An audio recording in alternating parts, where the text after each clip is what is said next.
대화마당을 시작하도록 하겠습니다. 어제 무섭게 내리던 비가 무색하듯 오늘 정말 이 뜨겁게 내려지는 태양을 뚫고 이곳까지 함께 해주신 여러 지역의 활동가 또 위원님들과 함께 이 자리를 박수로 시작하도록 하겠습니다. 박수로. 네.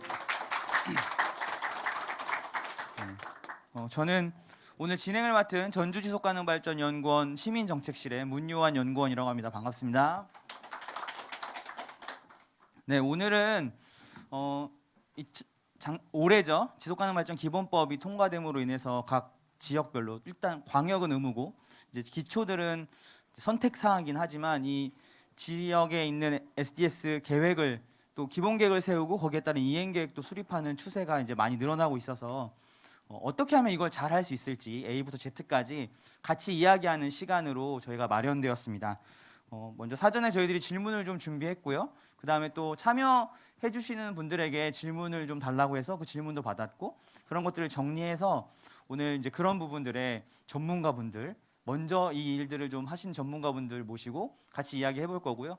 또 현장에 여기 계신 분들도 우리 지역에서 이렇게 해보니까 이 얘기는 내가 좀 더 잘할 수 있다 하시면 언제든 마이크를 드려서 함께 이야기하는 그런 대화 마당이니까요. 딱딱한 시간이 안 되도록 최선의 노력을 저도 다하고 여러분들도 다 해주시면 감사드리겠습니다. 오늘 함께 해주실 분 먼저 소개해드리겠습니다. 먼저 SDGs 모니터링 달인이십니다. 우리 수원지속가능발전협의회 박종화 사무국장님 함께하셨습니다. 예, 반갑습니다. 박종화입니다. 예, 두 번째는 이 SDGs 이행 계획을 수립하는 지자체들이 가장 함께하고픈 수립의 달인입니다. 우리 사회혁신연구소의 이는숙 연구위원님 함께하셨습니다. 반갑습니다. 사회혁신연구소 이는숙입니다.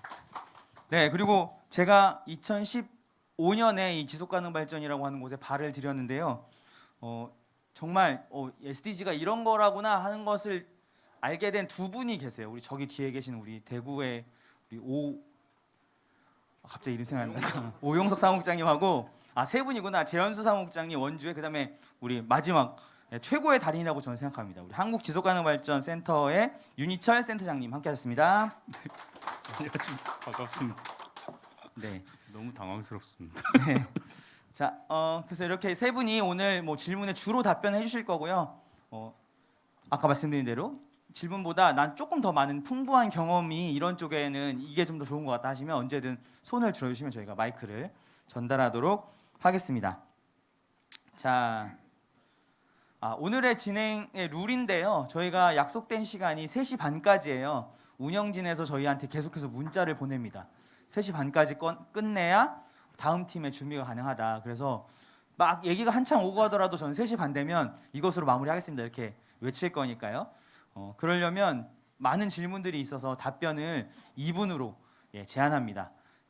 뒤에는 이제 1분으로 줄어들어요. 시간이 없어서. 그래서 제가 이제 타이머 준비했고요. 2분이 되면 저기 위에 있는 빔 프로젝트에서 띠링띠링띠링 소리가 날 겁니다. 그러면 말씀하시다가도 끝내야겠구나 생각해 주시면 되겠습니다. 제가 그래서 앞에를 되게 빨리 지금 설명드리고 있어요. 자, 현재까지 앞에 보시면 현재까지 수립된 지역이에요. 광역은 이제 13개 지역이 수립을 했고요. 그다음에 기초는 현재 36개 지역이 이행 계획을 수립했습니다. 혹시 여기 해당하는 지역에서 오셨다. 손 한번 들어주세요. 예. 어디 오타 났을까요? 네.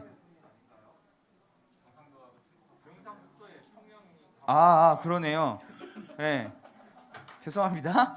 그럼 충청북도는 어디죠? 청주. 통영이 아니라 청주군요. 예. 경남 통영인데 그죠? 김해 옆에 통영이 들어가야 되겠네요. 죄송합니다. 통영에서 오셨으면 혹시 통영에서 오신 분? 제가 심심한 사과를 드리면서 식권 3장을 드려서 통닭 한 마리를 전달 좀 부탁드릴게요. 네. 네. 그러면 제가 커피 2잔을 드실 수 있게 식권 2장 드리겠습니다. 네. 네. 자, 혹시 다시 한번 제가 아까 놓쳐서 이 지역에서 오신 분들 한번 손 한번 들어주실래요? 여기 수립한 지역, 이미 기수립된 지역. 네, 감사합니다. 이분들 이따 마이크 갈 거니까. 네. 아 누락됐어요? 어디죠? 아 아산도 하셨어요? 아 충남 아산. 아 네. 저희가 조사할 때는 아산이 수립 중이어서 빠져 있었어요. 아 네. 감사합니다 박 국장님. 쿠폰이 몇 장 안 넘었었는데. 네. 그래서 이미 경험치 갖고 계시니까요. 아 해보니까 이런 거 참 어렵더라. 이런 거 같이 도움이 될 것 같다라고 말씀해 주시면 더 풍성한 시간이 될 것 같습니다. 자, 그러면 진행 방식은 이해되셨죠? 네, 그러면 이제 본격적으로 타이머가 보이시죠? 이 타이머가 이따 제가 딱 누르면 제깍제깍 지나갑니다. 근데 타이머 보시느라고 말에 귀를 안 기울이시면 안 됩니다. 자, 첫 번째 질문부터 한번 해보도록 하겠습니다. 자, 바로 제 옆에 우리 박종환 국장님 계신데요. 박종환 국장님께 첫 번째 질문 좀 드려볼게요. 수원은 SDGs 언제 수립하셨어요? 2017년 11월 22일이요. 아, 2017년 12월 무슨 네. 5년 정도 네 됐네요. 그리고 그 이후에 이제 이행 계획을 가지고 수원은 아무튼 17개 목표에서 조금 조정하면서 여러 가지 이행 계획을 검토하고 있는 걸로 제가 알고 있습니다. 그 모니터링 하실 때 이전과 이후 무엇이 좀 달라졌는지 설명을 좀 부탁을 드리도록 하겠습니다. 네, 시간. 달라진 게 제가 적어왔었는데 다 까먹었네요. 어쨌든 간에 수원시를 이제 지속 가능 발전 개념으로 보는 관점에서 체계적인 아젠다를 세우고 뭐 예를 들어서 체계적인 기본 계획, 이행 계획, 이행 과제 이런 것들을 세워서 체계적으로 일정한 프레임을 가지고 우리 수원시의 다양한 영역을 이해할 수 있게 하나의 툴이 생긴 거거든요. 그다음에 지표도 있잖아요, 그죠? 그래서 또 지표 정의서 사항에 목표치도 있고 이러다 보니까 일정한 현상이나 도시의 다양한 영역들을 접근할 수 있는 그런 일종의 개념 체계라든지 프레임이라든지 또 일종의 목적 의식이 이렇게 만들어진 거죠. 그래서 수원은 한 200여 명의 우리 지속가능 발전 협의회 위원님들이 직접 평가 모니터링을 하세요. 그래서 이분들이 SDG 만들기 전과 이후에 어떻게 달라졌냐면은 전에는 현상을 보는 데서 좀 약간 지엽적으로 보거나 자신의 분야를 좀 미시적으로만 이해하거나 그 연관성을 이해하지 못하거나 또는 의제와 의제 간의 협력적 구조를 이해를 하지 못하거나 이런 부분들이 있었는데 SDG가 만들어지고 나서는 아젠다 간의 연합이라든지 콜라보라든지 아젠다 간의 연결성이라든지 또 자기 아젠다가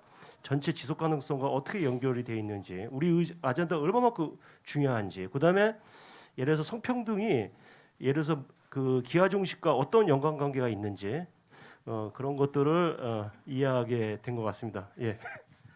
무섭네요. 이거 2분. 네, 감사합니다. 요게 지금 시간의 압박 때문에 참 어렵게 하시는데 잘 들으셨죠?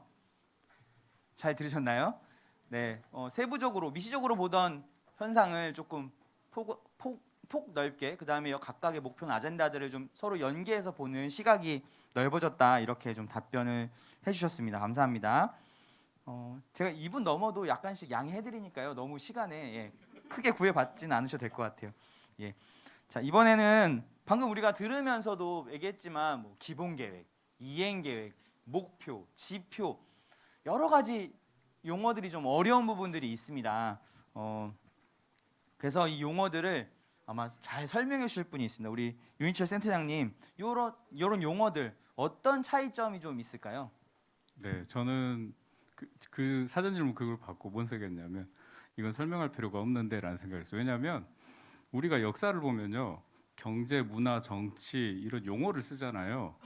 이게 원래 우리가 전통적으로 써왔던 용어가 아니고 메이지 유신 때 일본이 그 용어를 만드는 걸 일제 강점기 우리나라가 쓰게 되고 지금도 우리가 이렇게 쓰고 있거든요.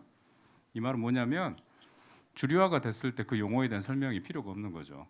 그래서 저는 이제 그 점을 하나 말씀드리고 그래서 유럽 사회에서는 지속 가능성이라는 용어가 혼란을 주지 않아요. 그냥 너무 자연스러운 거예요. 근데 우리는 이걸 너무 어렵게 생각하고 주류화가 되지 않아서 생겼던 문제라고 생각하고 또 하나 뭐냐면 우리가 뭐 거버넌스 협치 이렇게 얘기하는데 협력을 하려면 정부의 첫 번째 역할이 있어요. 시민의 역량을 강화하는 거예요. 이건 사실 우리가 학습하는 걸 너무 어렵게 생각하시는데 이제부터는 행정의 정책을 보고 판단하고 평가를 하려면 그 행정이 만들어낸 기본 계획이나 뭐 이행 계획이든 성과 지표든 어떤 내용인지 직접 보고 거기에 의견을 제시할 수 있도록 스스로 학습의 장을 열고 만드셔야 돼요. 그게 사실 지속협이 해야 될 일들이고요. 그래서 저는 여기서 하지만 이렇게만 끝내면 시민들 입장에서는 이거 너무 어렵게 접근이 돼서 한 가지 더 말씀드리면 반대로 행정 입장에서는 시민들 더 쉽게 이해할 수 있게끔 다양한 방식을 채택을 해야 되는데 저는 그 점에서 전주의 지속가능 지표 사례 하나만 말씀드리면 문화지표에 판소리를 들을 때 추임새를 넣는 사람의 수라는 게 있어요. 실제로 문화재단이 이걸 표본 조사를 하고 매년 발표를 합니다. 근데 이게 어떤 의미를 주냐면 쉽게 접근할 수 있는 방법에 대해서 이 전주에 있는 어떤 분이 제안을 했고 그걸 전주라는 공동체가 이걸 받아들인 거죠. 그 포용적으로 저는 그 점에서 이 방법도 그러니까 같이 고민을 해야 된다는 거죠. 시민들은 자기 역량을 강화해야 되는 것이고 반대로 행정에서는 이걸 쉽게 갈 수 있는 방법을 만들어내야 되는 것입니다. 이상입니다. 네, 전주 얘기하셔서 시간 좀 더 드리려고 그랬는데, 네, 네 일단 뭐 가장 우선은 말씀하신 주류화가 돼야 이게 그냥 누구나 우리가 다 아는 이야기가 되어야 굳이 이 용어가 설명할 필요 없다라는 말씀 주신 것 같아요. 그래서 그렇게 되도록 지속협이 많은 노력을 기울여야 하겠다라는 저는 개인적으로 생각이 좀 들었습니다. 자 이제 본격적으로 기본계획을 우리 수립할 때 저희가 이제 전주도 작년에 기본계획을 수립했습니다. 1년 정도 조금 넘게 걸렸는데요. 뭐 행정과 지속협과 그다음에 이제 용역사 이렇게 꼈어요. 그래서 저희는 당연히 이거 용역사가 해주는 건 줄 알았거든요. 저희는 지속협 서포트만 하는 걸로 그렇게 생각했는데 아니 이거 웬걸 일은 저희가 다 하고 돈은 용역사가 다 가져가고, 예. 아무튼 뭐 이런 상황이 벌어졌거든요. 그래서 이거 어떻게 나눠야 되는지 이거에 대해서 아까 말씀드린 대로 지자체들이 이 기본계획 세울 때 가장 좋아하는 단체 기관입니다. 우리 이는숙 연구원님 답변을 좀 주시면 좋을 것 같아요. 네, 그렇게 소개해 주셔서 너무 영광입니다. 지속가능 발전 기본계획은 다른 기본계획이랑은 다릅니다. 다른 건 전문가 중심으로 행정에서 이제 기본계획을 수립하는데요. 지속가능 발전 기본계획은 시민들의 목소리에서 시작이 되어야 된다는 생각을 갖고 있습니다. 그렇기 때문에 목표부터 시민들이 치열하게 논의했고 수기한 내용이 이제 설정이 되어야 되는 거고요. 그것은 지금 말씀하신 것처럼 뭐 행정, 용역사, 지속협이 있는 곳도 있고 그렇게 세개 단위가 같이 하기도 하고 한 곳에서 하기도 하고 또 이제 뭐 용역사 위주로 하는 곳도 있습니다. 그렇지만 제일 좋은 건 공동학습을 기반으로 그 안에서 역할 분담을 잘 디자인해서 진행되는 게 굉장히 중요하고요. 일단은 지속가능 발전 목표라는 게 지금이 위기와 전환의 시대입니다. 이렇게 변혁의 시대 때 굉장히 중요한 목표이기 때문에 기존의 살아가는 삶이나 정책의 선택 방식과는 헤어질 결심을 해야 되거든요. 이 헤어질 결심을 하기 위해서는 굉장히 치열한 논쟁이 일어나야 됩니다. 그 논쟁은 이 기본계획 수립 과정에 수기 공론화장에서 이루어져야 되고요. 그 수기 공론화장을 디자인하고 촉진하고 정보 제공하는 건 전문기관인 뭐 용역사든지 이런 데서 할 수 있다고 생각하고요. 촉진자 역할을 하는 거죠. 그리고 지속협에서 같이 공론장을 기획하는 것에 같이 공동기획을 한다던가 그렇게 해서 시민들이 참여해서 나온 목표, 그 목표를 추진하는 거는 그러니까 그 자원과 예산은 행정에 있습니다. 그렇기 때문에 행정에서 그 추진 계획을 수립하는 역할을 담당을 해야 됩니다. 그래서 이건 누가 수립하는 거냐 할 때 딱 뭐 행정에서 하는 계획이다, 용역사에서 하는 계획이다, 뭐 지속협에서 하는 거다 이렇게 하기보다는 다 같이 지혜를 모아서 수기 공론장에서 정말 변혁적인 계획이 나올 수 있도록 하는 것이 중요합니다. 네. 네. 혹시 이 부분에 있어서 그냥 제가 긴급으로 추가적으로 뭔가 질문하시고 싶거나 아니면 사례를 말씀해 주실 지역 있으실까요? 네. 저쪽에. 네?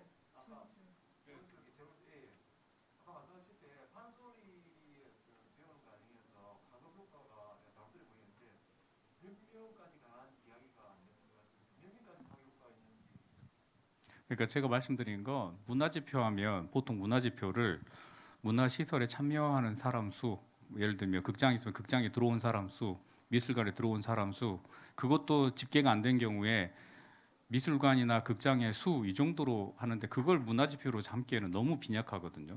근데 여기에 전주의 사례가 너무 특이했던 건 문화향유, 그러니까 문화를 즐기는 사람의 수를 보여준다는 거 하나하고 시민들 딱 들어보시면 알죠. 판소리를 들을 때 추임새를 넣는 사람의 수가 예를 들어 전주 인구가 70만 명인데 그 중에서 뭐 15만 명이 그 표본 조사를 하면 그 중에서 상당수가 응답을 최근에는 한다라고 할 수 있다라고 답변을 하거든요. 이 말은 그 정도의 그러니까 집중적인 정책 투자와 노력이 있는 것이 문화재단의 표본 조사를 통해서 나타나는 거죠. 그러니까 시민들은 쉽게 우리 전주가 문화도시야라고 인식할 수 있게 만들어주는 거죠.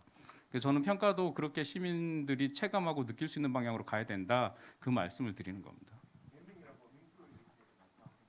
네네 그렇습니다. 네. 그 저기 저는 좀 다른 얘기를 하려고 했는데요. 그 지금 우리 그 윤희철 센터장님이 전주 지표 사례를 가지고 대중적인 지표를 통해서 효과가 꽤 크다 이런 얘기를 하셨는데 이게 이제 그 문제가 좀 있습니다. 왜냐면요 수원이 이제 시민 참여형으로 지표 작성 아젠다를 작성하는 과정도 했고 그 다음에 지표를 작성하는 과정도 했는데. 대략 아젠다를 작성할 때는 한 1년 반 정도 걸렸는데 지표 작성할 때는 2년 반 이상이 걸렸고 지금 5년이 지났는데도 지표 문제 때문에 계속 우리 내부에서 옥신각신하고 있고 그 지표가 너무 많아갖고 수원은요 그 상당히 문제가 있습니다. 그래서 그 윤희철 우리 센터장님이 지표에 대해서 어떻게 생각하는지 모르는데 사실은 지표 관련해서는 좀 조심해야 되고요. 지표에 대한 에너지를 사실은 이런 이 생각을 먼저 하셔야 돼요. 그 우리가 이제 코끼리가 있으면 코끼리에 코도 있고 귀도 있고 꼬리도 있고 있는데 사실은 지표는 그 코끼리의 코가 될 수도 있고 꼬리도 될 수 있고 그런 건데 그 지표만 가지고 그 코끼리의 정체성이나 그 뭐 여러 가지 물리적 속성이라든지 뭐 메디컬적 속성이라든지 이런 것들을 알 수가 없어요. 그래서 지표가 갖고 있는 한계들이 있다는 것을 명확히 좀 이해를 하시고 지표는요 돈과 인력이 엄청 들어갑니다. 따라서 지표를 접근하는데 조금 그 고민할 필요가 있고 제가 지표를 함정의 트랩이라고 그러거든요. 그래서 사실은 좀 좋은 방법은 지표는 전문가한테 맡겨서 그 도시에 갖고 있는 또 그 아젠다가 갖고 있는 상징적인 거 한두 개를 하고 사실 우리가 아젠다를 만드는 이유는 현실을 변화시키고 행동을 통해서 현실을 변화시키려는 거거든요. 그래서 우리의 에너지를 현실을 변화시키는 데 투자를 하셔야지 지표를 작성하고 지표하느냐고 거기다가 에너지를 투자하면 이게 서두가 바뀌는 현상이 나타나거든요. 그래서 최근에도 우리 운영위원장 저 뒤에 계신데 수원이 계속 지표를 줄이고 있는 상황입니다. 그래서 사실은 그 아젠다별로 또 그 분야별 그 이해 당사별로 심지어는 우리 모 아젠다에서 한 아젠다에서 300개를 만들어 온 적도 있어요. 지표만. 그러니까 사실은 지표가 다 필요해요. 하나하나 다 필요해요. 그래서 지표에 집중하시다 보다는 아젠다에 집중하고 아젠다에 집중하고 나서는 그 변화를 위한 이행과제라든지 이런 데 집중하시는 게 굉장히 좋을 것 같습니다. 죄송해요. 하나만 더 얘기하면 될까요? 용역사 관련해서. 네네네. 예. 지금 우리 박사님께서 용역사 관련돼서 얘기를 했는데 저는 용역이 갖고 있는 효율성이라든지 전문성이 갖고 있는 특징 의미가 굉장히 크다고 봐요. 그래서 이따가 질문이 있는데. 있어요? 네, 이따가 질문이 있으니까. 그래요? 네, 질문 있으니까. 예, 네, 사실 이제 공무원과 행정과 지속협과 용역사가 물론 이제 용역사가 없을 수도 있습니다. 근데 이제 요 세 그룹이 어떻게 하면 정말 잘 시너지를 내면서 기본 계획을 수립할까, 이행 계획을 수립할까라고 하는 게 대단히 좀 중요한 이슈 같은데 뒤에 조금 더 질문이 있으니까요. 그때 조금 더 얘기해 보기로 하고요. 이번 질문은 이 SDGs를 수립하고 기본 계획을 수립하고 이행 평가를 하면 우리 지역은 좀 어떤 효과가 있을까라고 하는 겁니다. 이게 과연 우리 지역에 어떤 효과를 주는가라고 하는 공통 질문이고요. 세 분에게 공히 답변을 좀 드려보도록 하려고 합니다. 우리 먼저 박정아 국장님부터 말씀해 예, 주세요. 좀 전에 이미 말씀을 좀 드린 것 같은데 어쨌든간에 그 지역의 SDG가 만들어지고 지역의 뭐 지표들이 이제 설정이 되고 이행과제 기본 계획들이 설정이 되면은 목표치들이 만들어지면은 기본적으로 그게 갖고 있는 시그널 효과가 있어요. 등대 효과가 있어서 우리 SDG 상황의 목표치가 100인데 우리 올해 그 작년 말까지 통계치 데이터가 나온 걸 보니까 20밖에 못했다. 그러면 80을 못한 거잖아요. 이런 것처럼 시그널 효과가 있고 의제 그 자체가 우리한테 목적 의식을 주거든요. 아, 우리 도시에 이런 문제가 있었구나. 이런 기후 변화 문제가 있었고 성평등의 문제가 있었고 일자리 문제가 굉장히 심각하고 그 하천의 오염도가 엄청나구나. 이런 시그널 효과를 공유할 수가 있어요. 그래서 SDG를 만들기 전하고 후에는 그런 시그널 효과 때문에 우리 이해 당사자들한테 목적 의식을 줄 수가 있어요. 그래서 수원 같은 경우는 우리 그 햇빛 발전 협동조합 같은 경우도 안성 같은 경우는 한 2메가급 이상의 한 개의 협동조합이 그렇게 그 햇빛 발전을 했는데 우리가 이제 작년까지 해서 한 1.3메가 그 햇빛 발전들을 만들어냈거든요. 그처럼 이게 그것도 그 각 주체들의 그 성과들을 이렇게 볼 수가 있어요. 그래서 우리 모니터링 하시는 우리 지속협의 위원님들이 우리가 지금 이렇게 진전하고 이렇게 이 경로를 통해서 가고 있구나 이런 것들을 체크할 수 있는 그런 효과가 있는 것도 있고요. 우리 오늘 정현규 박사님이 안 오셨는데 수원이 SDG를 만든 과정 속에서 저는 제일 큰 의미가 우리 시민들이 학습 효과가 있었어요. 학습 효과가. 그걸 만드는 과정 속에서 시민 참여를 통해서 수원의 문제가 이거고 이거를 어떻게 해결할 것인가에 대한 자기 학습 과정이라는 것이 굉장히 있었답니다. 더 이상 얘기를 못 하겠네. 네, 네. 자 그러면 같은 질문으로 우리 이은숙 연구원님. 네. 네, 앞에 국장님 말씀해 주신 거랑 맥이 통하는데요. 일단 공동의 목표를 점검할 수 있다라는 것이 중요하고요. 그리고 이 목표를 점검하면서 정책을 교정할 수 있습니다. 그래서 정책이 이 방향이 제대로 가고 있는지 안 돼 있는지 점검하면서 교정할 수 있는 효과가 있고요. 그리고 저는 사실 지속 가능 발전 목표를 수립하는 것 중에 가장 중요한 건 시민의 권한을 확장하는 굉장히 중요한 도구라고 생각을 하고 자원이 많이 있는 행정에서 자원을 많이 갖고 있고 지금은 이제 뭐 산업체에서도 책임을 져야 되는데 그렇지 않는 부분도 있기 때문에 시민이 이 도구를 갖고 자원 배분에 대해서 권한 확장에 대해서 충분히 활용할 수 있다고 생각을 하기 때문에 매우 중요하다고 생각을 하고요. 그리고 이 목표가 있어야 각 시민들이 각 단계별로 수기 공론을 하거나 논의를 할 때 합의를 할 때 기준이 될 수 있습니다. 지금은 제가 생각할 때 시민들이 어떤 지역의 문제를 해결하기 위해서 합의를 도출할 때 제공되는 데이터라던가 기준 이런 게 너무 없습니다. 그렇기 때문에 합의가 안 되고 시민들의 목소리가 조금 강하게 갈 수 없는 지점이 있기 때문에 그 목표를 갖고 서로 합의하고 그 합의된 지점에서 한 번 더 진보하면서 나아갈 수 있는 동력이 될 수 있는 장치가 될 수 있다고 봅니다. 네. 네, 감사합니다. 자 마지막 똑같은 질문에 우리 윤희철 센터장님 답변 네, 저는 부탁드리겠습니다. 간단하게 말씀드려 앞서 두 분이 너무 잘 설명해 주셔서 한 가지만 좀 더 보태서 말씀드리면 지표 평가라는 건 평가를 해야 되는 것인데 지표 아까 수원에서 굉장히 어렵다 하셨는데 전국의 상황이 똑같습니다. 지표에 관해서는 모든 곳에서 다 논란입니다. 그때마다 제가 말씀드리는 건 일단 지표를 선정하시고 목표치를 설정하신 다음에 2년 뒤에 2년마다 지표 평가를 하게 돼 있어서 지표 평가를 꼭 해보십시오라고 합니다. 하고 나면 시행착오들이 발생하고 거기에서 합의점이 이루어집니다. 그 전까지는 시민사회 쪽에서는 수백 개의 지표를 가지고 와서 제안을 하고 행정에서는 데이터가 없으니까 안 된다라고 언제나 이렇게 나오거든요. 그러면서 서로에 대한 이해가 높아져요. 행정에서는 시민사회가 이렇게 주는데 이렇게 하면 우리가 할 수도 있겠네라는 게 있고 반대로 시민사회 쪽에서는 행정이 이렇기 때문에 그게 어렵구나라는 이해가 높아지죠. 저는 그게 단순히 정책 제안만 해서 끝나는 게 아니라 모니터링과 평가까지 가는 좋은 과정이라 생각하고 또 이게 사실 목표별로 다양한 논점들이 발생하는데 예를 들면 가장 쉬운 거 첫 번째 목표에 언제나 나오는 게 빈곤대치이기 때문에 기초생활수급자 수가 지표로 많이 들어가거든요. 근데 이게 평가를 할 때 어떤 문제가 생기냐면 증가가 좋은 것인지 나쁜 것인지에 대한 애매한 기준이 생깁니다. 예를 들면 기초생활수급자 수가 늘어났다 그럼 복지 수준이 향상된다라고 누구는 얘기하겠지만 어느 쪽에서는 사회적 양극화가 심화된 건데, 왜냐면 가난한 사람이 늘어나게 된 거거든요.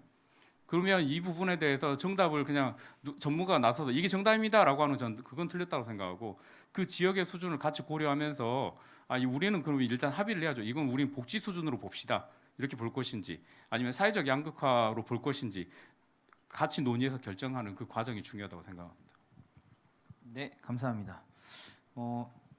저도 약간 곁들이면 저희는 공무원의 새로운 발견, 그러니까 정말 일을 하기 싫어하는 공무원도 있지만 이거 저희들이 이제 지표 평가를 하고 저희 기본계획 수립하는 과정에서 저분이 이런 생각을 가지고 있었어? 하는 이런 공무원들을 몇 분 발견했어요. 그래서 당장 저희가 수립한 이런 계획이나 이행 계획이 당장 막 형식화돼서 전주가 막 이렇게 뒤집어지진 않지만 그런 생각을 하고 또 이것을 소중하게 생각하는 공무원도 좀 곳곳에 있구나. 그래서 그런 분들이 다른 부서와 또 지속협과 연관되는 부서에 가셨을 때 지속협에서 하는 일들이 시너지가 확 나는 그런 경우도 저희는 발견할 수 좀 있었습니다. 그래서 여러 가지 이런 효과들이 이 지속가능 발전 목표 또 이행 계획을 지역에서 할 때 다양한 효과들을 볼 수 있다라고 하는 걸 저희들이 들었습니다. 자, 이번엔 우리 박정호 국장님께 좀 여쭈려고 하는데요. 이 이행 평가, 이 지속가능 발전 목표를 이행하려면 그 시작을 어떻게 해야 되는지 수원의 시작을 좀 말씀해 주시면 좋을 것 같습니다. 그런 질문이 있었나요? 네, 사전에? 있었습니다. 네. 일단 그 이행 평가를 어떻게 시작하냐고요? 네, 시작. 그러면 다른 질문부터 먼저 할까요? 네, 다른 질문 해보죠. 네. 네, 두 번째 질문 있었는데 그러면 그 용역 아까 말씀하시려고 했던 거 용역사하고 지속협은 어떻게 다른지. 네. 이런 문제가 있습니다. 제가 보기 용역사를 통해서 각 기초나 강역이 용역을 통해 갖고 SD 아젠다를 이렇게 뭐 시민 참여형이든 지속협하고 행정하고 협력적으로 만드는 거는 굉장히 효과적이고 효율적일 수 있는데 예를 들어서 수원은 용역사를 안 쓰고 지속협이 직접 했거든요. 직접 아젠다를 만들고 직접 지표를 만들고 지표 정의서를 직접 만들고 이랬으면 이제 연구위원회 우리 내부에 이제 연구위원회도 있으니까요. 그래서 이렇게 만들었는데 사실 굉장히 어렵습니다. 어려운 만큼 우리 위원님들이나 시민들이 주인 의식이 굉장히 높아져요. 근데 이제 지금 그 옆에 박사님네는 안 그런데 보통 용역사들이 이렇게 다 만들어 갖고 오시면은 자문만 이렇게 하는 그런 절차를 거치고 이렇게 뭐 지속이나 뭐 해당 자문위원회에서 그냥 통과시켜 버리는 그런 절차를 겪어서 사실은 그리고 나서 바로 이제 캐비넷에 들어가는 그런 양상들이 있어요. 그래서 이게 양면성이 있다는 것을 좀 이해를 할 필요가 있습니다. 그래서 그 용역을 어떻게 할 것인가와 관련돼서 고민을 좀 많이 해야 될 것 같고요. 어떤 방식으로 해야 될 것인가. 그래서 그냥 기술적으로 처리할 것인가. 아니면은 지속협이 중심이 돼서 또 시민이 중심이 돼서 시민 참여형으로 해갖고 용역의 전문가들의 기술적인 측면들을 적절히 활용하면서 지역의 SDG를 만들 것인가에 대해서 좀 깊이 있게 고민을 하면서 SDG를 만들고 그 이외에도 여러 가지 용역이 또 필요할 거거든요. 그러면 그런 부분에 대해서도 좀 지역 차원에서 지역 조건에 맞는 사실 정답은 없어서 다양한 지역에서의 방식들이 필요하거든요. 그래서 그런 부분에 좀 수기를 해서 선택을 하는 것이 중요한 것 같고 저는 좀 중요하게 좀 강조하고 싶은 거는 지속협이 어떻게 보면 위탁기관인데 그 용역을 직접 하는 것도 의미가 있다 이런 생각을 저는 좀 개인적으로 하고 있습니다. 네. 네,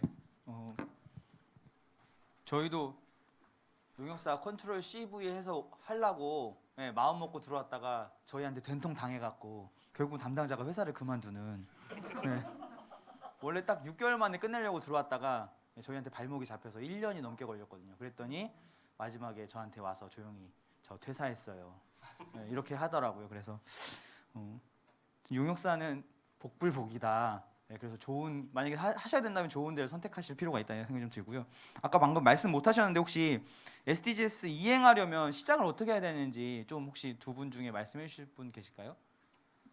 근데 이 질문이 좀 애매해서요. 애매해요, 네. SDG 이행을 하려면 시작을 어떻게 해야 되는지라고 하는 건 어떤 의미인지 제대로 이해가 안 되거든요, 지금.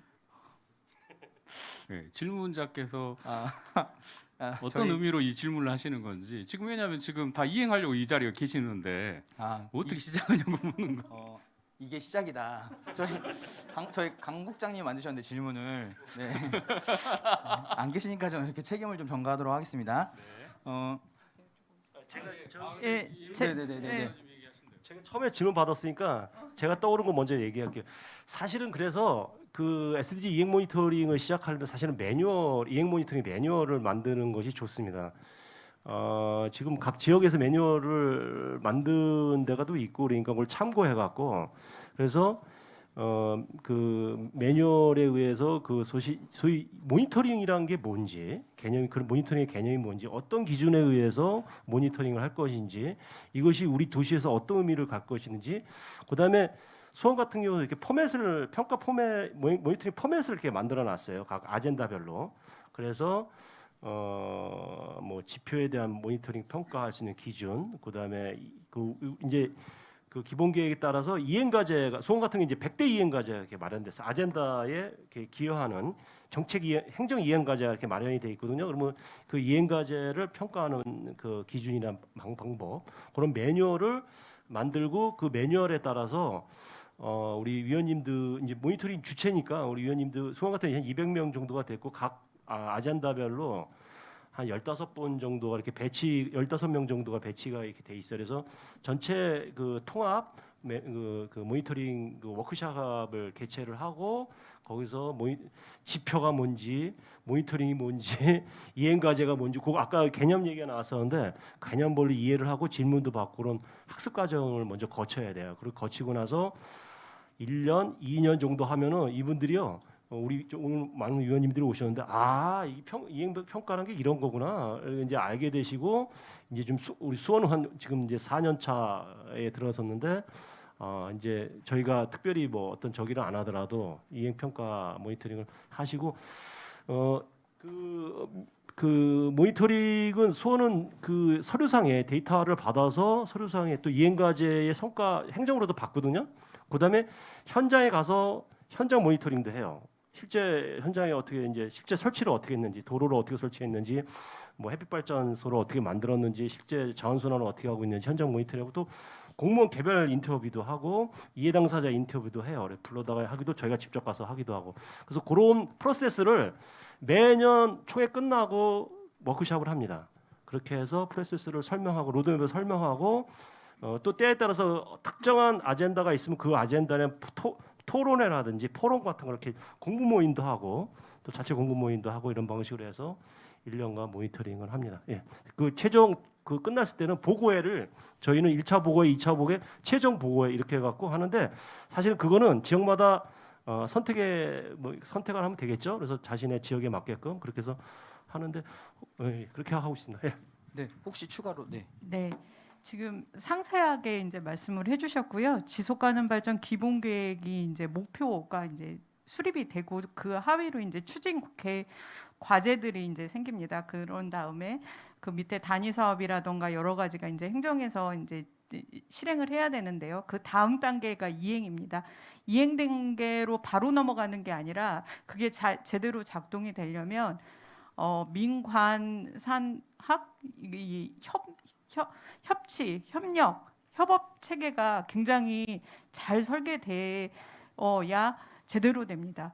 그렇지 않고 이제 될 경우에는 사실 아까 말씀하신 것처럼 캐비넷에 들어간다던가 아니면은 행정에서 일방적으로 한다거나 아니면은 이제 실행할 때 행정이 굉장히 괴롭게 되는 경우도 있죠. 그러면서 이제 굉장히 그러니까 뭐 시민들이라던가 이런 거 말씀하신 분들이 무책임하다 이런 발언도 이제 반응도 나오기도 하거든요. 그렇기 때문에 그러니까 협업을 협력할 수 있는 체계를 얼마나 정교하게 이거를 만들어 놓고 작동시키느냐가 굉장히 중요한 이행의 키라고 생각이 듭니다.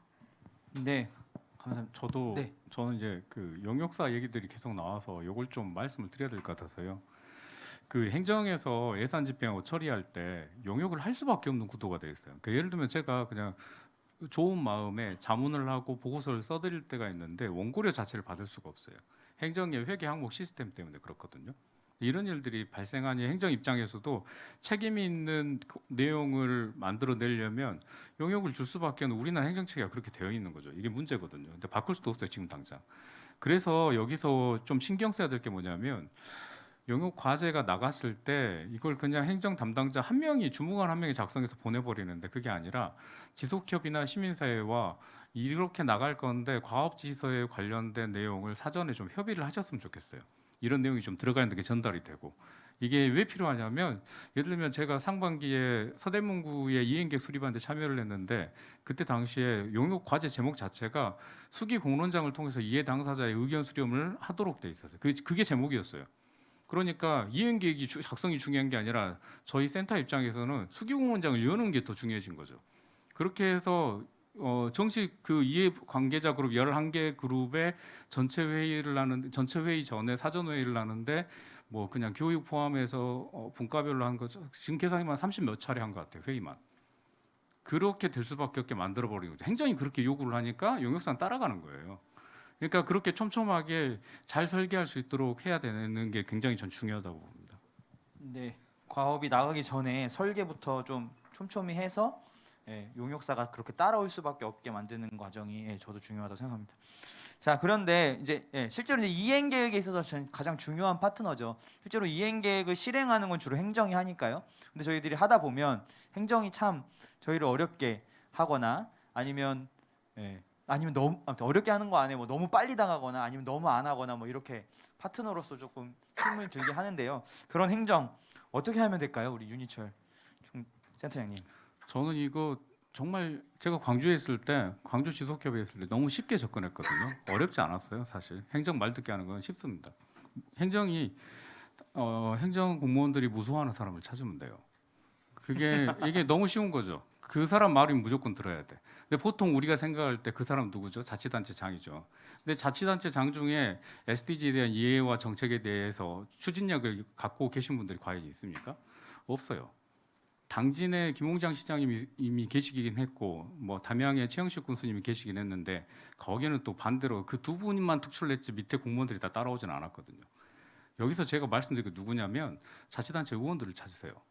많을 필요도 없어요. 자치단체마다 20명, 그러니까 10명에서 20명 넘게 있잖아요. 그 한 명을 잡으시면 됩니다. 그 한 명이요. 모든 예산권, 그러니까 예를 들어 광역시도는 7조에서 10조의 예산을 쓰고 있고 그리고 기초자치단체는 몇 천억 예산을 쓰는데 거기에 대한 예산 결산 감사권 다 가지고 있어요. 그 자치단체 내 서열로 봤을 때 국장급이에요. 의전 서열만 봐도. 우리는 그냥 동네에 내려왔을 때 그냥 편하게 얘기하는 사람 그 정도만 생각하실 수 있는데 그 정도로 엄청난 권한을 갖고 있거든요. 근데 우리가 지방자치제도에 대한 이해가 너무 떨어져서 이분들을 너무 함부로 쉽게 생각하고 오히려 국회의원들 높게 생각하는데 이 LSD, 그러니까 지역의 지속가능 발전 정책에 관해서는 지방자치단체 의원들과 손잡지 않으면 절대 나갈 수가 없습니다. 의원들이 주동해서 가도록 해야 돼요. 그래서 이번에 이제 새로 의회가 개회하고 지금 9대 의회 구성됐잖아요. 여러분들 아마 이 말 하면 제가 맨날 하는 말이 있어요. 이렇게 말하면은 의원들도 일도 안 하고 정치 성향도 힘들고 막 이렇게 하시는데 그 중에 한 명이라도 잡으셔서 의원 연구 모임도 만들자고 하세요. 그러면 자기들 예산 들여서 토론회 열고 다 하게 됩니다. 할 수밖에 없고요. 지속협의 좀 중점적으로 그렇게 해주셨으면 좋겠고 또 하나는 지속협의 실무자들이나 위원님들 선에서 안 되는 건 저는 대표들 다 있잖아요. 그러면 국과장 면담 해가지고 국장이나 과장 면담 하든 시장 면담까지 갈 필요도 없어요. 네, 그렇게 해서 했으면 좋겠고 한 가지만 더 말씀드리면 그러니까 면담을 통해서 논의를 하도록 물꼬를 트고 했을 때 주무관이 움직일 수 있거든요. 근데 밑에서부터 위로 가는 건 행정에서 불가능하니까 말씀드리는 거고 마지막에 한 가지는 위원님들께 제가 제발 부탁하는데 제안만 하지 마세요. 책임을 좀 져주세요. 내가 제안한 건 내가 책임을 져야 돼. 그게 일이 진행이 되지. 제안만 했을 때 누가 이걸 해야 되죠? 공무원이 해야 돼요. 공무원들 하나요? 안 해요. 그러면 내가 참여해서 예를 들어 아까 말씀드린 과업지시서도 내가 이거 촘촘하게 해야 됩니다라고 제안을 하셨으면 그분들 만나가지고 내가 도와줄 테니까 같이 촘촘하게 하도록 우리가 같이 머리를 맞대 봅시다. 이렇게 가셔야지 일이 됩니다. 네, 이상입니다. 네, 감사합니다. 혹시 이 방법 말고 우리 지석현만이 쓰는 행정을 움직이는 방법 공유해 주실 분 계실까요? 플로어에서? 네, 우리 선생님. 그리고 어려운 일이 될 수도 있겠습니다만 저게 어제 무슨 일입니까? 콤보를 돌아서 한뭘 기회식입니까? 네. 그래서 이제 그 종기실에 추진단을 국민에서 이제 운영하신다고 그렇게 하시는데 그러면 이제 평단이 이제 행정의 총괄이 되겠다는 생각이 듭니다.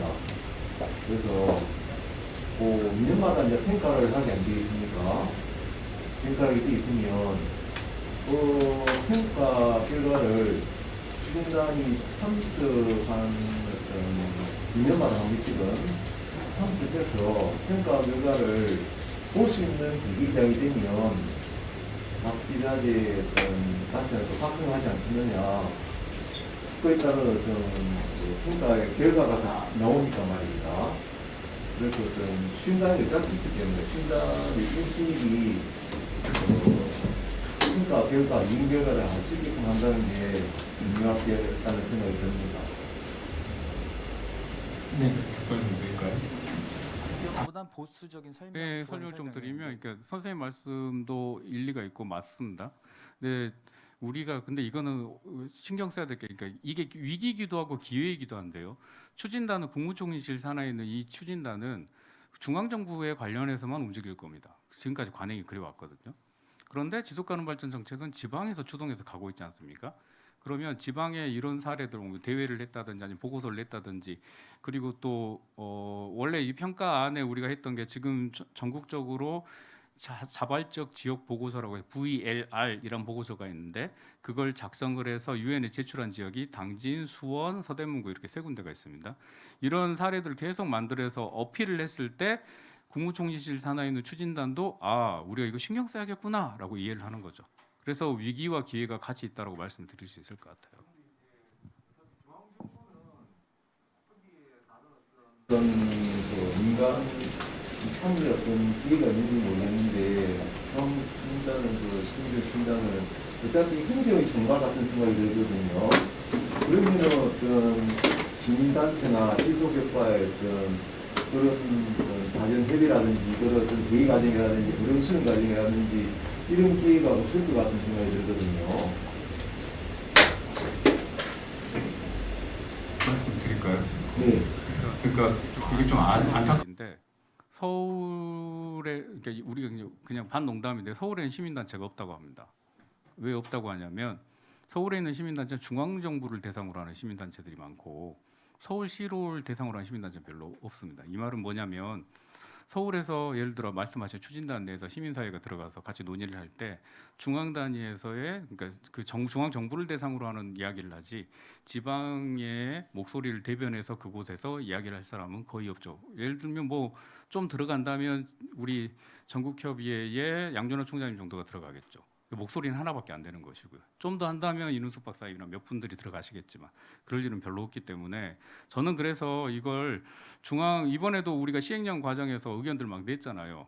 지방에서 여러 가지 의견을 냈는데 전부 다 답변이 어떻게 왔냐면 그것은 자치단체 조례로 하는 것이기 때문에 이 내용이 넣을 수 없습니다라고 답변들이 많이 돌아왔어요. 이 말은 아직까지도 중앙정부는 지방에 대한 인식이 그 정도밖에 안 되는 것이고 또 우리가 계속해서 어필하면서 이야기를 하지 않으면 이 내용에 대해서 전혀 인지를 못하는 상황이 되기 때문에 다양한 성과물이나 결과물들을 지역에서 만들어서 계속해서 평가 보고서라든지 아니면 이런 논의의 장이라든지 이럴 때 중앙정부에서 인식할 수 있도록 자리를 만들어야 된다고 저는 생각하고 그런 기회들을 계속 뭐 전국협도 그렇고 열어야 되지 않을까 생각을 해봅니다. 추진단은 어떤 중앙의 어떤 논리들에 따르면 지방의 강력단체의 어떤 장이 있지 않습니까? 그분들과의 각 소리의 어떤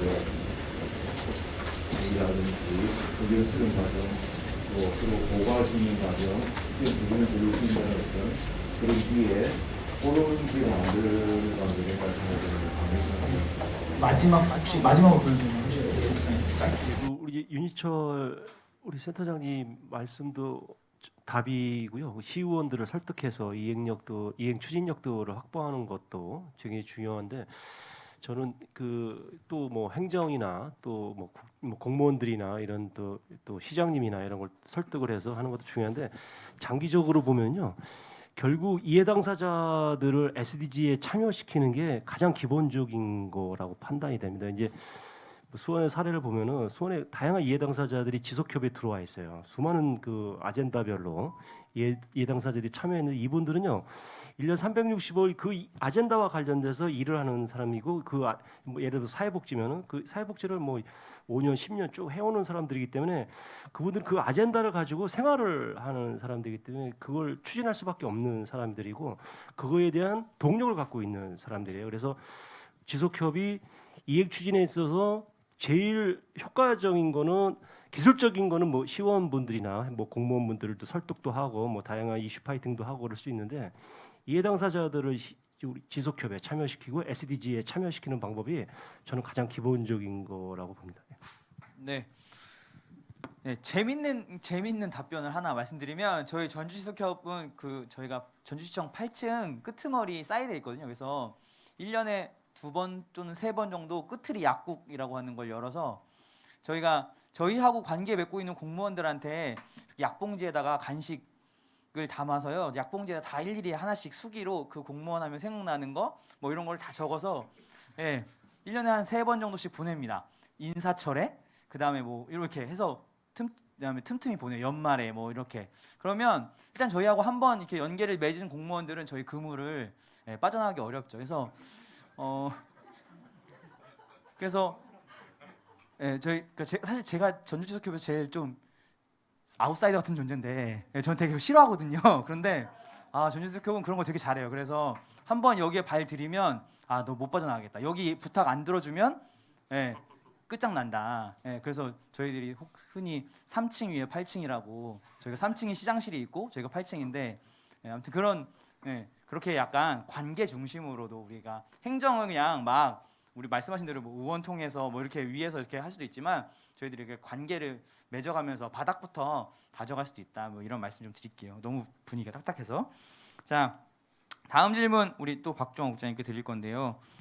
일단 수원이 아까 말씀드린 대로 17개 목표 SDG 목표를 좀 이렇게 지역에 맞게 재분류하셨잖아요. 어떻게 그렇게 하셨는지 그다음에 이제 그런 것들이 지역에 어떤 효과를 줬는지 한번 좀 말씀해 주시면 좋을 것 같아요.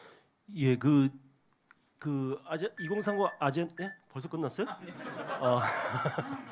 예, 예, 죄송합니다. 예, 그 2035 아젠다 원문을 유엔이 작성한 원문을 보시면요, 그 아젠다를 우리 국가나 로컬로 가져왔을 때 우리가 그게 이제 10계명도 아니고 성경이 아니라 우리 지역에 맞게끔 우리 국가에 맞게 우리 로컬에 맞게끔 수정하고 우리의 이해를 반영시킬 수 있거든요. 그래서 기계적으로 그 17개를 다 가져와서 우리 지역에서 이렇게 뭐 하는 게 그중에 17개 중에 한 개라도 지역하고 맞는다면 그걸 가져와서 한 개라도 이렇게 하는 게 저는 그래서 고민 끝에 17개를 10개로 이렇게 수원에 맞게 10개 아젠다로 정리를 해서 하는데 지금 10개도 굉장히 많아요. 근데 하여간 그 관련돼서 어떻게 또 운영을 하게 하느냐 그래서 저희 지금 10개로 분류된 그거를 10개 위원회로 구성했습니다. 그리고 10개 위원회를 지원하는 연구위원회가 이렇게 구성이 돼서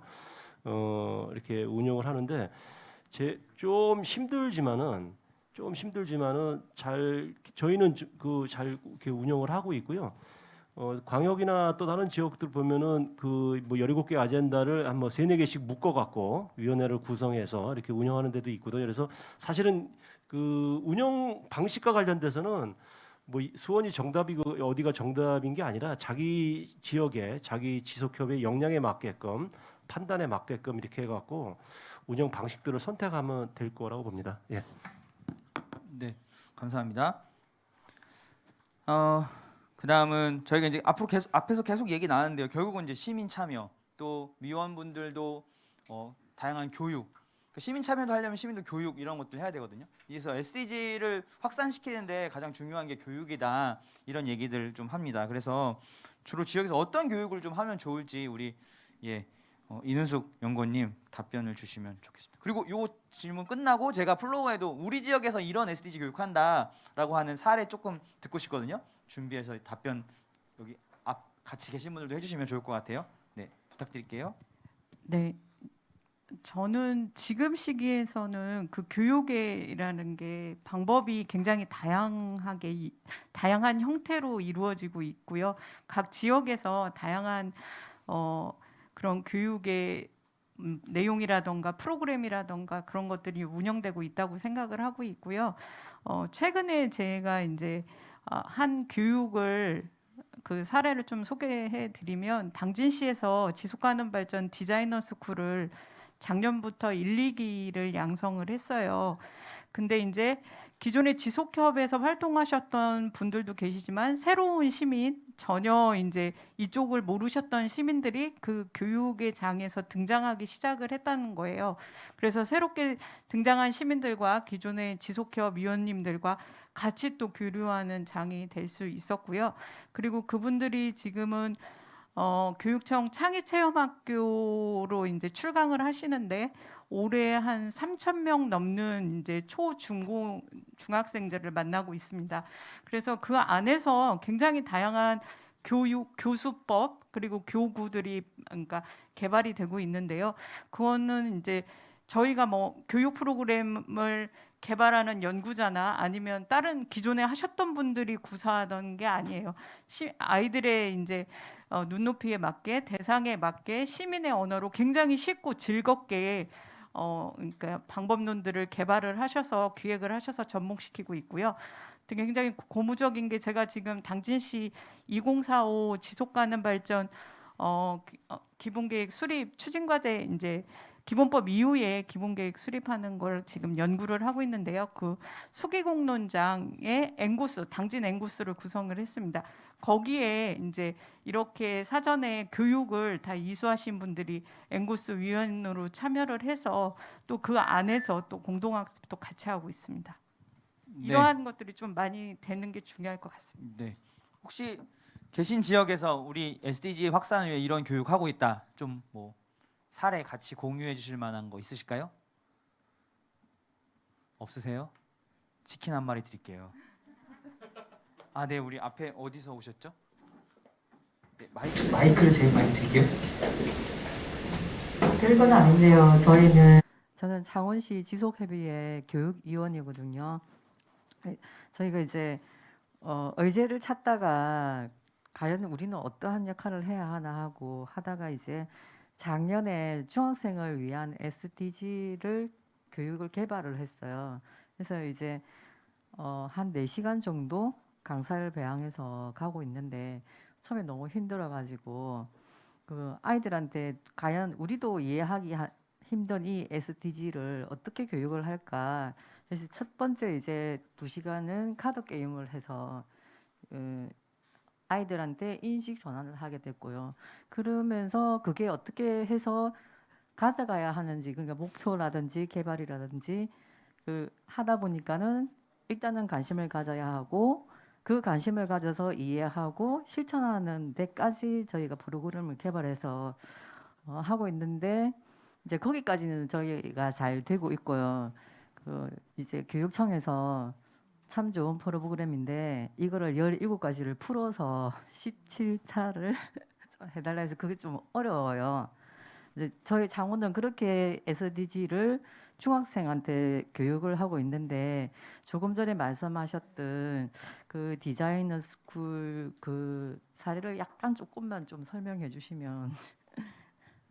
네, 그 디자이너 스쿨 지속가능 발전 디자이너 스쿨이고요. 그 이제 교육 내용은 이제 지역에 대해서 그리고 지속가능 발전에 대해서 이제 학습을 하고 또 이제 여러 가지 모더레이터의 역할을 할 수 있는 방법론에 대해서 이제 토론 같은 거 촉진하는 방법론에 대해서도 학습을 합니다. 그렇게 학습을 하고 끝나면 이제 또 이제 현장에 나가서 강의를 하셔야 되기 때문에 교수법 같은 것들을 시연하고 그거에 대해서 컨설팅 받는 심화 교육까지 하시고 또 이제 학습 동아리를 조직해서 그 이제 하신 분들끼리 또 이제 서로 이제 교류하는 교류의 장으로 상호 학습을 합니다. 그렇게 해서 출강을 하시고 출강 이후에 또 현장 모니터링을 같이 해주면서 이제 교수법을 진화하는 과정에 있는 와중이고요. 제가 이제 이 자리를 빌어 당부하고 싶은 게 좀 있는데요. 이렇게 곳곳에 지역 곳곳에 시민 강사분들이 계세요. 그래서 이제 원주에도 좀 그룹이 있고 당진에도 있고 지금 말씀해주신 곳에도 있고 통영에도 있고 이런 시민 강사분들이 교류할 수 있는 마당이나 장이 좀 있어서 그 안에서 교수법이나 아이디어 고민들을 좀 나눴으면 좋겠습니다. 네, 혹시 예.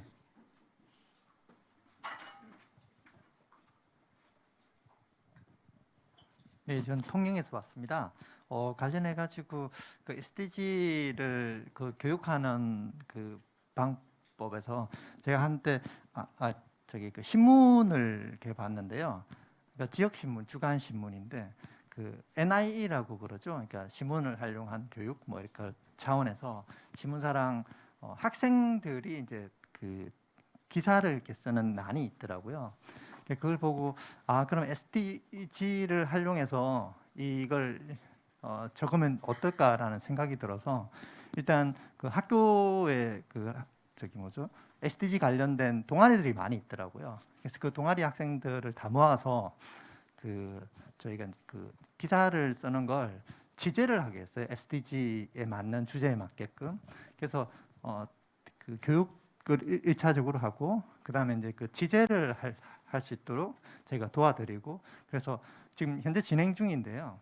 그래서 통영에는 이제 그 국내 유일하게 그 섬 쓰레기를 그 모아서 운반하고 할 수 있는 전용 그 선이 있거든요. 배가요. 아라호라고 그러는데 그래서 그 아라호에 동승해서 그걸 이제 르포 기사 형태로 이제 쓰기도 하고 이런 것처럼 또 그 친환경 부표 이제 취재도 이제 신청 취재를 하게 하고 이렇게 해서 저희가 이제 그 신문 주간 신문에다가 신문에 이제 그 시리즈로 이렇게 내기도 할 예정인데 뭐 이런 형태로 이렇게 좀 진행도 해봤습니다. 네, 이상입니다. 네. 그러니까 지역 단위로 보면 사실 청소년들이나 다음 세대를 위한 SDG는 아주 활발하게 비교적 되고 있는 것 같습니다. 뭐 저희 전주도 지금 그런 강사단도 양성해서 학교별로 이렇게 들어가기도 있기도 하고 하는데 사실 근데 어르신들을 위한 이런 SDG 교육은 많이 못 봤거든요. 혹시 지역에서 어르신들을 위한 이런 교육 하시는 지역 있으실까요? 어려운 거 안 계세요? 어르신들 혹시 앞에 우리 패널님들 중에 어르신 관련된 교육 네.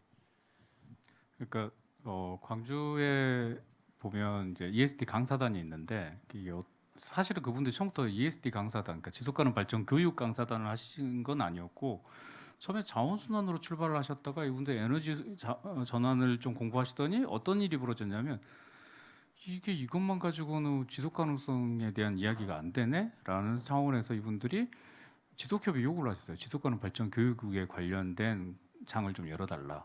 이렇게 발전이 되더라고요. 그래서 아까 박종욱 장님도 잠깐 얘기했는데 아젠다, 그러니까 의제별로 열심히 하다 보면 결국은 돌아와서 종합적으로 이걸 할 수 있는 방안을 찾게 되고 이걸 설명할 수 있는 것은 사실은 교육 체계 내에서도 안 되기 때문에 결국은 지속가능 발전 교육으로 가게 되고요. 이런 경우도 있었고 또 광주 평생교육을 담당하는 중간지원조직으로 평생교육진흥원이 있는데 이제 지속협 입장에서 제가 이제 광주에 있을 때는 거기 이제 대표님 원장님 만나서 SDG가 이렇게 광주 SDG가 이렇게 있고 광주에 SDG 맞춰서 교육을 이렇게 짜서 진행하시면 좋겠다라고 했더니 그것들을 논의하다가 결국 그쪽 연구실에서 광주의 평생교육에 관련된 모든 프로젝트를 SDG 목표별로 다 나열을 하고 정리를 하면서 실제로 이제 어떻게 구현을 해야 되나 이런 고민이 완벽하게 막 이상적으로 가지는 않는데 하나하나 진행이 되더라고요.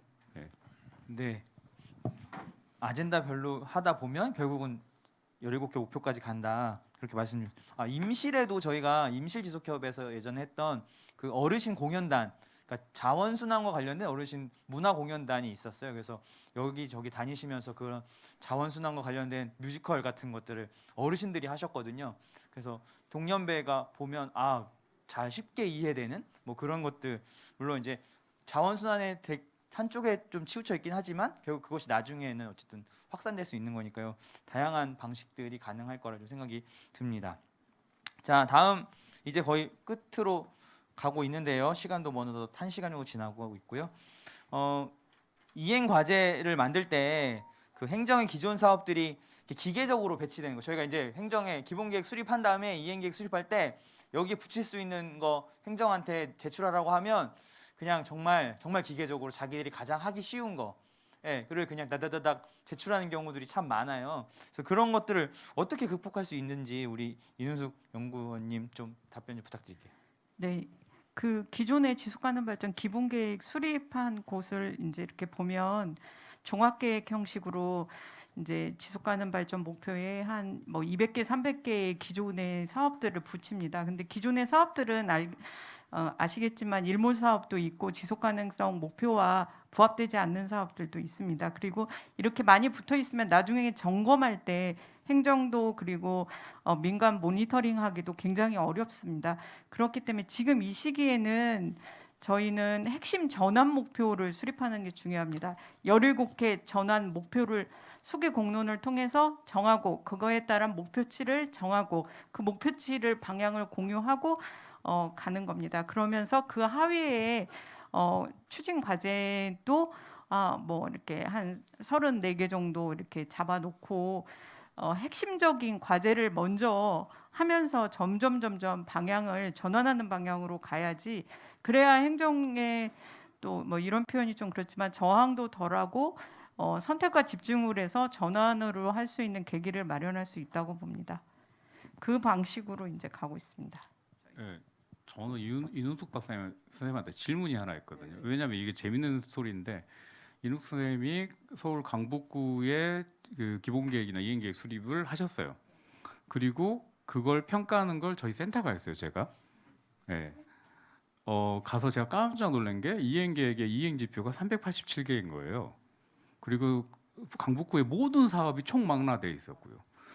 이걸 원래 이게 400개가 넘는 걸 축소했다 하더라고요. 근데 저는 이게 근데 그 중에서 뭘 발견했냐면 원래는 그 사업이 없었고 지표가 없었는데, 이게 박사님 말씀하시고 연동되거든요. 과거에 없었는데 본인들이 판단하기에 지속 가능성을 확보하려면 이 사업을 앞으로 해야 돼라고 했던 걸 탑재를 하더라고요. 더. 공무원이요? 예. 그 실과에서 이 연결해서 우리가 해야 돼. 이런 진화 과정들이 발생하는 걸 보면서 거기에 어떤 팁을 줬는데 그 공무원들이 그렇게 했는지 좀 궁금합니다. 그 진짜 뼈 아픈 건데요. 이제 그러니까 저는 이제 그 학술적인 연구 전문가는 아니고요. 연구 활동가인데요.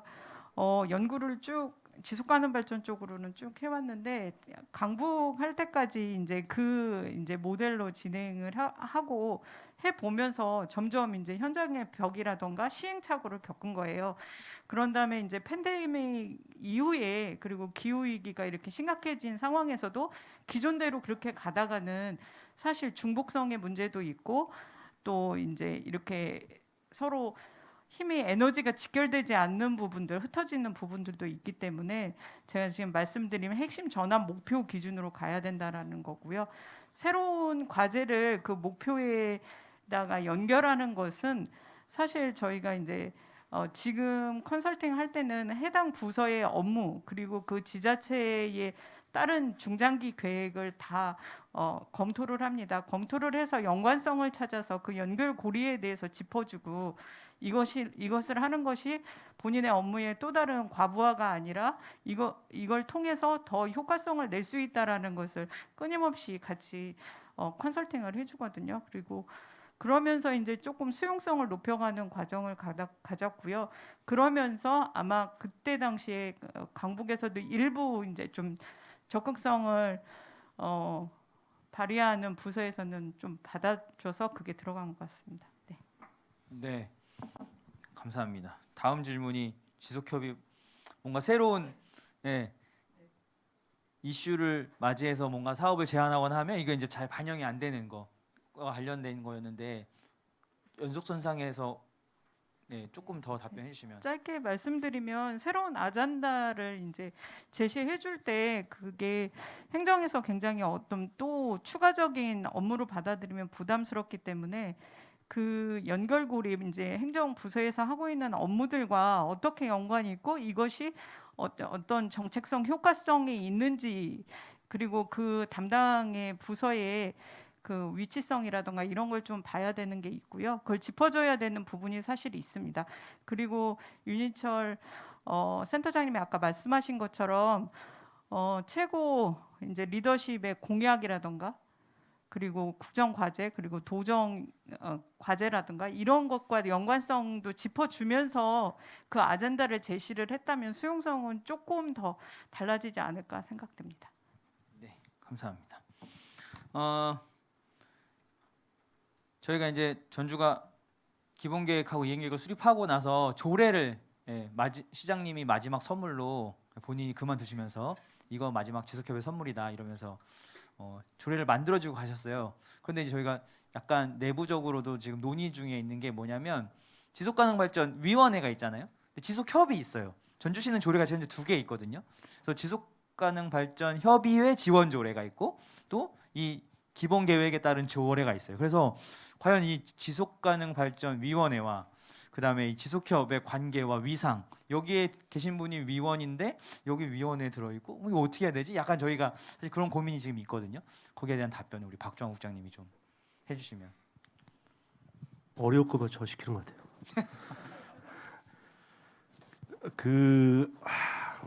저기 지속가능발전위원회는 그 위원회의 기능과 역할이 있고요. 협의회의 기능과 역할이 있는데 아까 이행과제와 관련돼서도 두 분이 굉장히 이상주의적인 말씀을 해주셨는데 현실로 들어가면은 예산과 행정력 또 시장의 관심사항 또 뭐 이런 것 때문에 사실상 안 됩니다.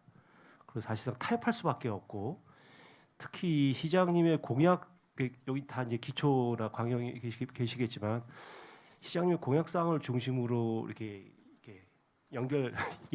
연결시키기 그걸 할 수밖에 없는 게 이제 현실이죠, 그죠? 아시죠? 예, 그래갖고 그리고 아젠다 이제 새로운 정책 이행과제를 제안을 하더라도 예산도 없고 또 받아들이지도 않기 때문에 사실은 피드백이나 하여간 우리 지속회 갖고 있는 여러 가지 기능 중에 하나가 아젠다를 제안하는 기능인데 그 기능이 사실은 거의 잘 안 되고 우리 수원도 마찬가지로 잘 안 됩니다. 뭐 예산도 그렇고 뭐 행정이 사실은 이렇게 이행과제를 정책과제를 늘리는 거에 대해서 굉장히 싫어합니다. 그래서 그게 어려운데 지금 그 질문이 이제 지속가능발전위원회와 우리 협의회 관계나 그 관계가 어떻게 해결되느냐 관련돼서 사실은 행정위원회를 수원이 많은 이상적 생각을 가지고 행정위원회를 지속가능발전 기본조례를 만들면서 이제 행정위원회를 지속가능발전위원회를 구성을 해서 우리 저기 뒤에 계신 우리 운영위원장님이 그 지속가능발전위원회의 부위원장님으로 시장님이 위원장님이시고요 들어갔는데 위원회는 역시 그 형식적으로 운영됩니다. 예, 그냥 절차적인 형식적으로 운영이 될 수밖에 없고 진짜 움직이는 거는 이제 협의회가 이해당사자들 모임이기 때문에 동력은 다 협의회에서 동력이 오고 있고 시민 사회에서 올라오고 있고 시민들이 그 동력을 갖고 있어서 사실 협의회가 잘해야 됩니다. 그래서 그 제도나 정치가 제도나 위원회가 만들어진 위원회가 그렇다고 그걸 무시할 수는 없고 그걸 잘 운영해야겠죠. 제도가 있어야겠죠. 그래서 있는데 문제는 우리 시민이 그걸 어떻게 운영하느냐, 우리 이해 당사자들이 또 시장님이 행정이 어떻게 운영하느냐가 제일 중요한 것 같고 지속가능발전 협의회 역량과 관련된 문제입니다. 사실 지금 아까 제가 뭐 이거 이제 시작하기 전에 우리끼리 얘기했던 얘기지만 사실 지금 현재 그 지속가능발전 협의회는 제가 보기엔 협의회의 위기입니다, 위기.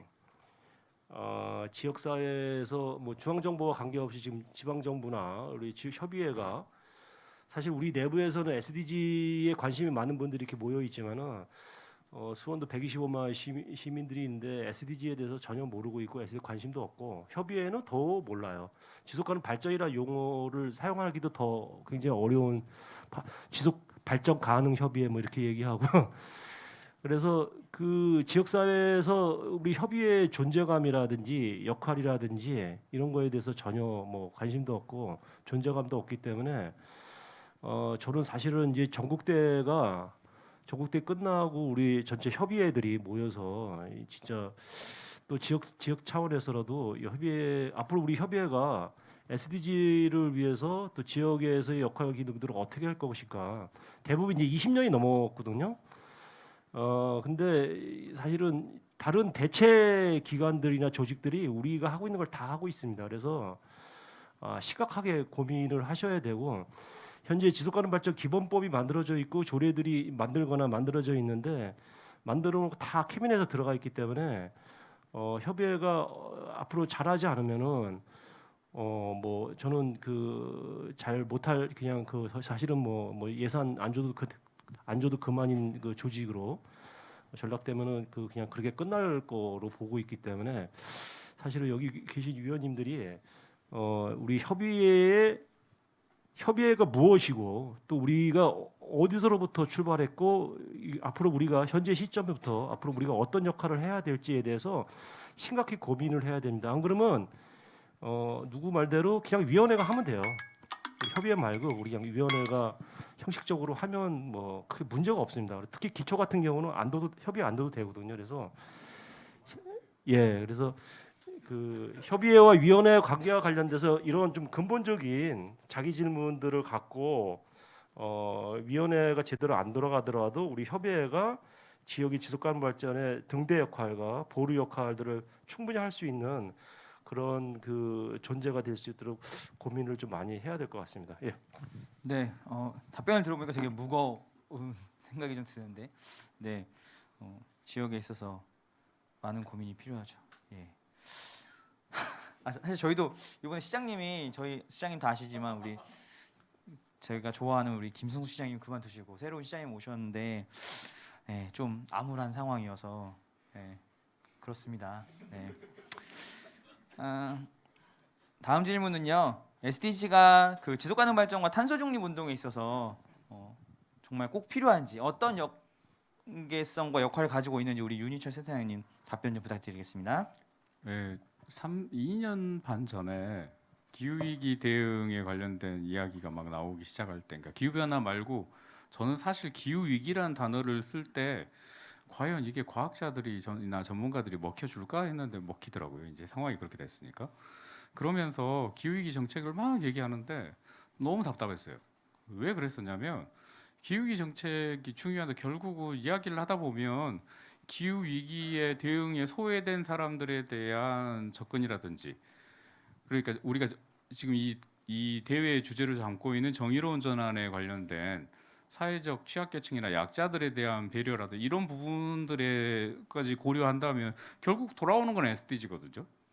지속가능 발전 얘기할 수밖에 없고, 그런데 이런 걸 다 빼놓고 그냥 기후위기 얘기만 하니까 제가 지역사회에서 그린 뉴딜 처음에 얘기 나왔을 때 굉장히 논쟁까지는 아닌데 제가 좀 심하게 반대측에 섰어요. 아예 그냥 그렇게 해서 좀 논의를 좀 합시다. 이렇게 해서는 그냥 기후 위기 대응만 해서는 결국은 누군가는 소외되고 누군가는 다치는 상황이 발생하는 걸 고려했을 때는 지속가능 발전 정책도 같이 논의해야 된다라고 저는 얘기를 했었고, 우리가 또 지속가능 발전 정책도 제가 제일 답답한 게 SDG 목표를 17개만 생각하시는데 어떤 분이 그러시더라고요. 지속가능 발전 정책 얘기하려면 고시 공부하듯이 공부를 좀 하셔야 된다고.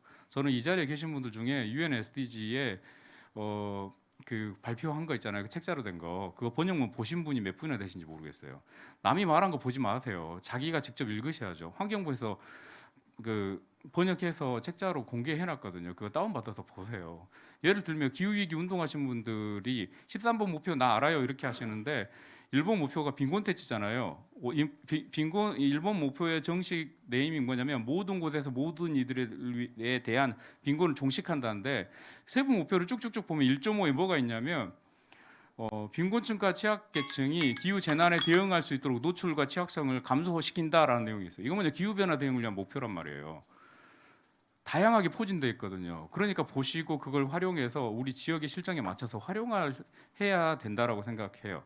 하나만 더 말씀드리면 지속가능 발전 목표는 위에서부터 아래에서 내려온 게 아니라 오늘 오전에 했던 우리 그 다양한 수기공론장처럼 아래서부터 위로 13개 이해관계자 그룹이 논의를 거쳐서 계속 위로 올려서 푸시를 해가지고 기후변화 대응에 관련 목표까지 포함시켰던 게 다 그 이유 때문이었거든요.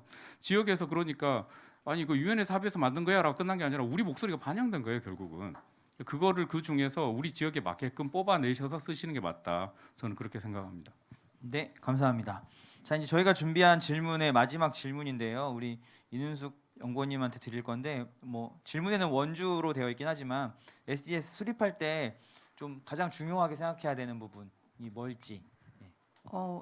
지속 가능 발전 목표가 유엔에서 이제 어쨌든 인류 공동의 목표로 시작된 건 맞습니다.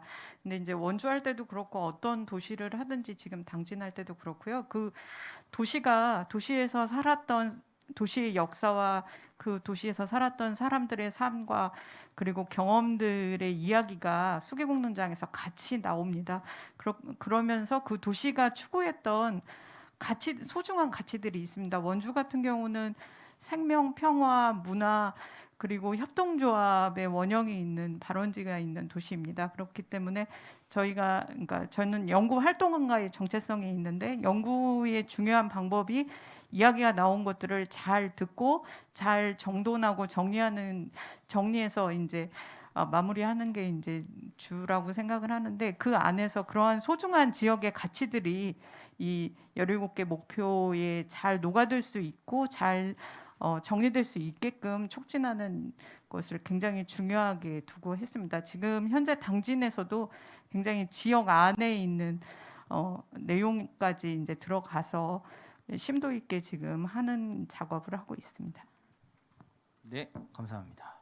자, 여기까지 저희들이 준비한 질문이고요. 다음 질문은 저희들이 사전에 참여하신 분들한테 구글 통해서 받은 질문인데요. 몇 가지 있어서 저희들이 미리 역할도 나눴습니다. 첫 번째 질문은 우리 창원 지속협의 우리 간사님이신지 팀장님이신지 모르겠지만 우리 서영옥 선생님 자리에 계신가요? 아, 거기 가 계셨어요? 네. 쉽고 재밌게 할 수 있는 방법은 뭐냐? SDGs를 쉽고 재밌게 할 수 있는 방법은 뭐냐? 예. 박정욱 국장님이 답변해 주시기로 했는데 내가 그랬나? 네. 없다고 답변하시기로 하셨어요. 아, 예. 쉽게 재미일 수 있는 방법은 없는 것 같은데.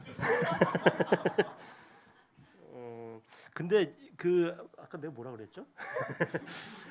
예, 사전에 리허설 할 때 뭐 질문을 이렇게 하더라고. 그래서 그런 방법 어디 있어? 그런 있으면 나도 하겠네. 그랬는데 결국 사실은 저는 뭐 이런 관점을 갖고 있어요. SDG 몰라도 된다. 뭐 이런 생각을 갖고 있어요. 왜냐면 자기 지속가능 발전 개념에 맞는 자기 아젠다를 갖고 있으면은 그게 이제 지속가능 발전이거든요. 그래서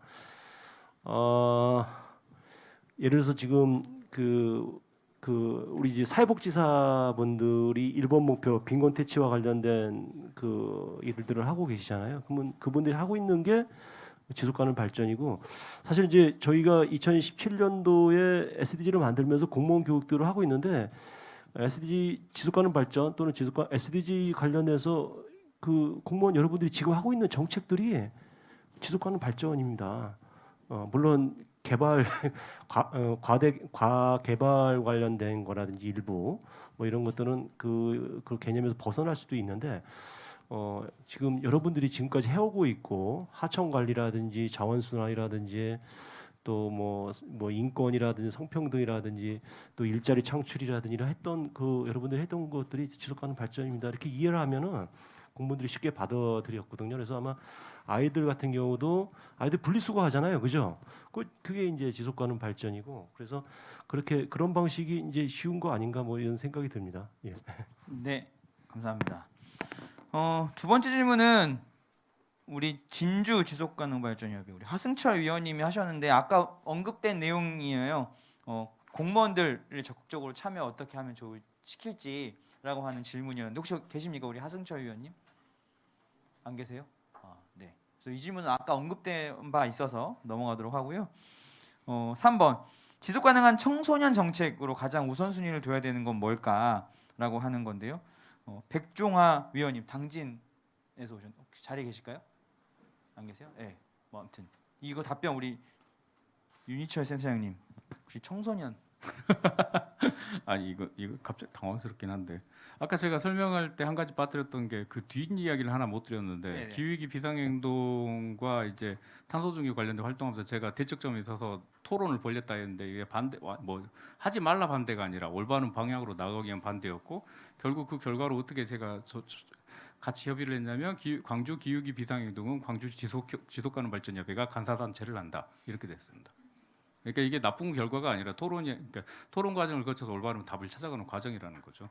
그 말씀 하나 드리고 싶고 청소년에 관련해서 아까 박종환 국장님이 사실 말씀을 하나 사전에 얘기를 해주셨는데 청소년이 당사자잖아요. 미래 세대의 당사자로서 그러면 이 SDG의 그러니까 정책에서 가장 우선순위를 두는 것에 대한 결정도 그 당사자가 하는 게 맞고 또 17개 목표에 관련해서 청소년의 관점에서 목표를 다시 수립할 필요가 있다고 생각을 해요. 저는 그게 그 지역의 특색에 맞춰서 청소년의 생각들을 담아서 그 미래의 목표를 설정하는 것이 올바른 것이 아닐까라는 생각을 해봅니다. 왜냐하면 제가 재작년에 교육청에 광주시 교육청에서 저희한테 요구를 하셨던 게 그러니까 기후 환경에 관련된 대응을 교육청이 하고 싶은데 어떻게 했으면 좋겠냐라는 제안에서 저희가 역으로 제안했던 게 광주시에 23만 명의 초중고 학생들이 있으니까 그 중에서 10,000명이라도 의견을 들어서 그 의견을 토대로 만듭시다라고 제안을 했고 그렇게 해서 9,700여 명의 학생들이 응답을 했어요. 거기에 그러니까 깜짝 놀랐던 게 예를 들어 10점 만점의 기후 감수성 얘기를 했더니 8.5점 정도 굉장히 높은 거 85점이면 굉장히 높은 거죠. 그리고 그게 초등일수록 높았어요. 초등, 중등, 고등 이렇게 나오는데 거의 다 8점 이상이었고요. 근데 제가 이 말씀 드리는 건 나중에 이게 어떻게 됐냐면 교육청에서 기후 정책에 관련해서 공고문 만들고 정책을 발표를 하는데 보통은 교육감 지시사항 이렇게 나가잖아요. 근데 그게 아니라 광주 소재 학생 9,700여 명에게 물은 결과 광주시 교육청은 이런 정책을 앞으로 펴기로 했습니다라고 발표를 하더라고요. 이런 작은 변화일 수도 있는데 이게 교육감이 누가 오더라도 그 다음에 이거 쉽게 못 바꾸거든요. 이렇게 되면 이런 형태의 다양한 그러니까 정책의 우선순위를 따지기보다 일단은 당사자의 목소리가 담기는 정책이 만들어지는 것이 먼저 선행되지 않을까 이런 생각이 듭니다. 네, 감사합니다. 자, 이제 마지막 질문인데요. 이것도 이제 우리 윤 센터장님이 사시는 지역이 그래서 답변이 전달됐는데 시골 생활에 있어서 지속 가능 실천 가능한 방법을 어떻게 전달해야 효과적일까요? 우리 고창에서 이고은 의원님이 써주셨어요. 혹시 자리에 계실까요? 네, 질문하신 분은 아무도 안 들어오셨군요. 네, 우리 윤 센터장님. 네, 저는 시골에 삽니다. 담양에 살고요. 광주의 생활권을 두고 있긴 합니다만 아이들과 함께 전원 생활이 즐겁다라기보다는 어떻게 하다 보니까 집주인이 빨리 방 빼라고 하니까 광주 인근에서 제일 가까운 농가주택 하나 구해서 10년 전에 이사해서 지금까지 살고 있는데 시골 생활은요 지속 가능한 삶에 대해서 고민을 해보면 이게 답변하기 정말 어려운 게 지속 가능성하고 지속 불가능성이 충돌합니다. 어떤 게 있냐면 예를 들면 단독주택이기 때문에 농가주택이기 때문에 요즘 같은 폭염 상황에서 에너지 사용량이 엄청나게 많거든요. 저는 이제 그나마 이 운동을 하는 사람으로서 태양광 발전소를 세웠죠. 세웠는데도 감당이 안 될 정도로 에너지 사용량이 있죠. 겨울에는 깝깝합니다, 진짜. 난방은 답이었거든요. 도시 지역은 그러니까 LPG라도 그러니까 LNG라도 난방을 하니까 그나마 저탄소의 난방을 방법을 찾겠지만 시골 쪽은 안 되거든요. 그 자체가 뭐 도시가스가 보급도 안 되고 이런 딜레마 속에 사는데 그나마 저는 전통의 삶으로의 회귀가 일종의 우리가 생각하는 지속 가능성의 방법론 중에 하나라는 생각도 듭니다. 예를 들면 건축물을 세울 때도 콘크리트로 세우는 것과 다시 자연으로 회귀되는 썩어서 사라지는 흙과 나무로 짓는 것에 대한 방법도 고민을 해볼 수 있는 거고 또 전통적으로 우리가 살아오면서 해왔던 여러 가지 습관들이 사실은 지속 가능한 삶과 연결되는 게 굉장히 많거든요. 물론 우리가 편리함 때문에 버린 것도 많아서 일용품 사용이라부터 시작해서 한도 끝도 없이 많지만 그런 관점에서 생각했을 때 시골 생활에 있어서 지속 가능한 삶을 고민한다면 지금 당장 내가 할 수 있는 건 여러 가지 그러니까 먹거리부터 뭐 자원순환까지 내가 할 수 있는 실천 활동을 도시 지역보다는 편하게 할 수 있다는 장점이 한 가지가 있고 단점 불이 꺼졌네요. 이제 그만하라는 것 같은데. 예. 아, 네, 죄송합니다. 그 단점은 에너지 사용량이 극도로 높기 때문에 어떻게 보면은 기후 위기 대응을 위한 삶을 살기에는 정말 불편할 수밖에 없는.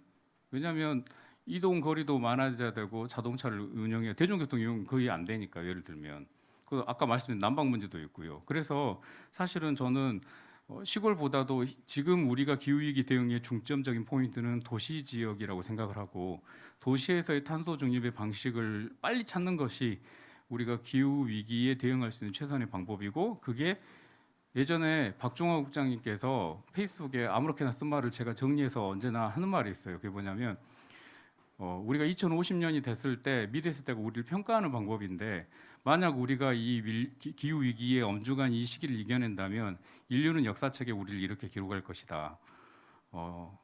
온실가스 감축 목표를 달성, 기후 위기를 벗어난 위대한 세대 이렇게 평가를 할 것이라는 말을 저는 이제 교육 때마다 언제나 사람들과 이 이야기를 공유를 하는데 그런 세대가 되는 것이 우리가 지금 우리가 사는 이 시점에서 미래 세대에게 해줄 수 있는 유일한 방법이지 않을까라는 생각을 해봅니다. 네, 감사합니다. 네, 이로써 저희가 준비한 질문은 다 마쳤고요. 혹시 이 지역의 SDGs 수립과 이행 계획 이거 관련해서 뭐 추가적으로 질문하시거나 아니면 뭔가 이야기를 하고 싶다 하시는 분, 예, 잠시만요. 잠시만요. 몇 번 하셨으니까 안 하신 분 먼저 기회를 좀 드릴게요. 저기 우리 아산에서 오신데. 농협과 행정과에 대해서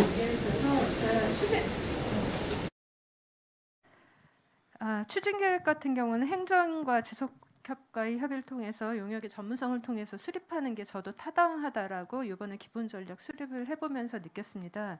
그런데 기본 전략 수립 같은 경우는 지역의 특성에 맞게 지역의 정체성을 담을 수 있는 조금 더 자유롭고 그 개방적인 형식으로 추진이 되어야 될 것 같다라는 생각을 개인적으로 가졌는데 실제로 우리가 기본 전략 수립이 법제화되면서 KSDG가 제시하는 그런 어떤 일정한 형식적인 틀에 맞추어서 보고서가 나와야 된다라는 의견을 저희가 이제 들었는데 그 점에 대해서 어떻게 생각하시는지 궁금합니다. 예, 이해가 되시죠? 아마 박종화 국장님은 그 형식에 대해서 문제 제기를 하실 것 같고요. 왜냐하면 수원의 사례는 그 형식보다 지역의 특수성이나 지역이 지속 가능성을 더 잘 발현할 수 있는 방법에 대한 이야기를 하실 것 같고 저는 반대로 국제적인 규범이나 체계에 맞춰서 가는 것도 중요한 방법이다라고 이건 정답은 없습니다. 그래서 국가에서 사실 강제하지는 않습니다. 대부분 지침 형태로 주기 때문에 물론 이제 탄소 중립 기본 계획처럼 정해진 틀이 있고 딱 거기에 맞춰야 되는 게 있다라면 모르겠는데 지속 가능 발전 기본 전략과 추진 계획은 그렇지는 않습니다. 그리고 아직 그 국무조정실이나 중앙 정부 차원에서의 어떤 가이드라인이나 지침을 만들지는 않고 있고 대부분 지방자치단체가 이 부분은 자율적으로 알아서 하도록 그걸 요구를 하고 있기 때문에 그걸 좀 적극적으로 받았으면 좋겠는데 저희가 이 작업들을 여러 지역을 하다 보니 수원 같은 사례는 정말 불편합니다. 이 작업을 할 때 저희 입장에서는 왜냐하면 이게 그 지역의 특수성이 너무 잘 반영이 되어 있어요. 반대로 17개 목표에 맞춰서 세부 목표는 자율적으로 가져가는 체계로 가져간다면 좀 더 접근하기도 쉽고 설명하기도 쉽습니다. 사실 그 부분이 그런 장단이 있기 때문에 좀 그렇습니다. 네. 자 여기 우리 앞에 네 여기 까만 옷 네, 감사합니다. 안양지속협의 차경일이라고 합니다. 말씀 굉장히 공감하고 동의하는 내용들이고요. 저는 이제 지속협 활동을 2년 됐고 이 대회에 처음 참석을 했는데 질문이 될지 소감이 될지 모르겠는데 저는 여기 참석하면서 지속협의 본질이 뭘까라는 부분에 대해서 지금 고민을 하는 중인데 어제 그 오프닝 행사에 대한 전 온도 차를 좀 이야기하고 싶어요. 지금도 사실 약간 그런가요? 마이크를 괜히 받았네. 굉장히 추웠어요. 근데 그 추운 게 저희가 지금 추구하려고 하는 거랑 굉장히 반대되잖아요. 어제 냉방 온도가 너무 추워서 근데 그게 우리들 위한 것이었는지 무대에 선 사람들, 넥타이를 메고 참석한 사람들을 위한 것이었는지가 의구심이 들더라고요. 이게 보여주기 위한 것은 아니다. 아까 뭐 박 국장님께서도 말씀하시고 역량이나 역할에 대해서도 고민을 많이 해야 되는데 저는 지속협 위원들도 자격이 있어야 된다고 생각을 하거든요. 그런 부분에 대한 기준을 연구하시고 하시는 분들이니까 나름대로 좀 고민을 하셔야 될 거 아닌가 싶은 생각이 들어서 그리고 아까 저기 인 연구원님께서 시민의 목소리에서 시작된다. 뭐 구숙과의 결별이 필요하다 이제 이런 말씀, 치열한 논쟁이 필요하다고 그랬는데 사실 저희끼리의 논쟁이나 아이들, 청소년을 위한 어떤 그런 거는 저는 충분하다고 생각해요. 그런 걸 만들어가는 방법은 얼마든지 할 수 있는데 정책을 결정하거나 돈줄을 쥐고 있는 사람들을 어떻게 설득시키고 그 사람들을 정말 그 굴복시킬 수 있는 방법을 연구하는 게 더 중요한 게 아닌가라는 생각이 들거든요.